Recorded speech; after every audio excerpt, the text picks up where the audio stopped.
Halo teman-teman semuanya, perkenalkan nama aku Dentamira Ayu Kusuma. Aku mahasiswa UIN Salatiga dari program studi Psikologi Islam. Nah, pada kesempatan kali ini aku akan berbagi sedikit nih tentang materi kuliah yang udah aku pelajari. Salah satunya yaitu dari teori kepribadian dari kepribadian Julian B. Rotter. Oke, teman-teman di sini tahu nggak sih siapa Julian Biroter itu? Julian Biroter lahir di Brooklyn pada tanggal 22 Oktober 1916.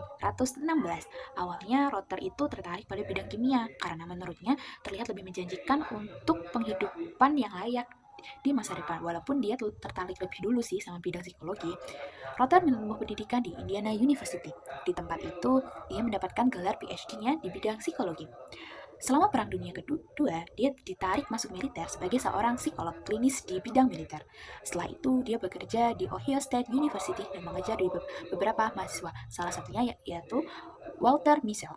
Pada tahun 1988, ia menerima penghargaan bergengsinya APA Distinguished Contribution Award. Pada tahun berikutnya, ia juga menerima Distinguished Contribution to Clinical Training Award dari Conclave University of Clinical Psychology. Dalam di antara publikasi Rotter, yang paling penting adalah Social Learning and Clinical Psychology pada tahun 1954. Ada juga Clinical Psychology pada tahun 1964. Application of a Social Learning Theory of Personality dengan G.A. Kentz and A.G. Pars 1972. Dan lagi Personality dengan D.J. Horrocks pada tahun 1975. Dan lagi ada The Development and Application of Social Learning Theory Selector Papers pada tahun 1982. Ada lagi Rotter Incomplete Sentence Blank pada tahun 1966. Dan yang terakhir ini ada salah satunya Interpersonal Trust Scale pada tahun 1967.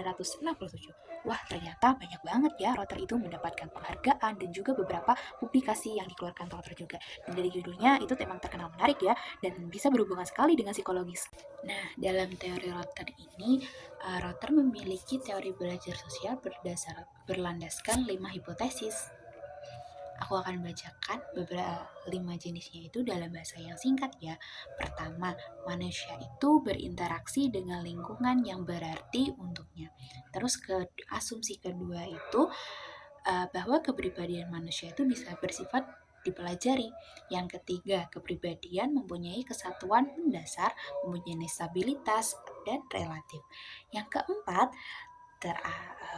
yaitu motivasi terarah berdasarkan tujuan. Dan yang kelima, ya manusia mampu mengantisipasi kejadian.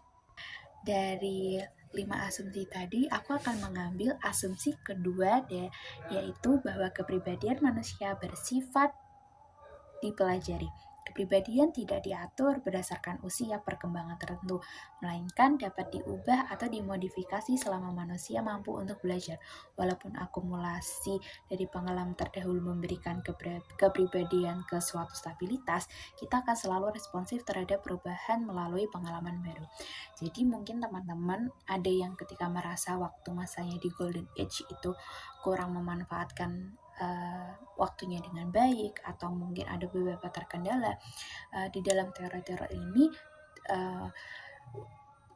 gimana ya, kayak perkembangan itu tidak memandang dengan usianya.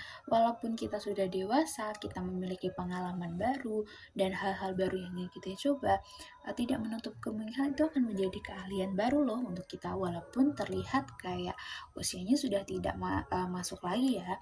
Kayak mungkin kita menyadari bahwa kita ingin menjadi orang yang berbakat dalam bidang menggambar ataupun seni.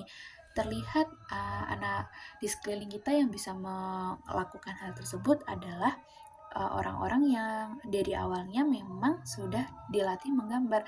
Tapi kalau dari usia kita yang mungkin sudah belasan, tapi kita mau dan berusaha, aku yakin itu pasti bisa sesuai dengan teori Rotter ini.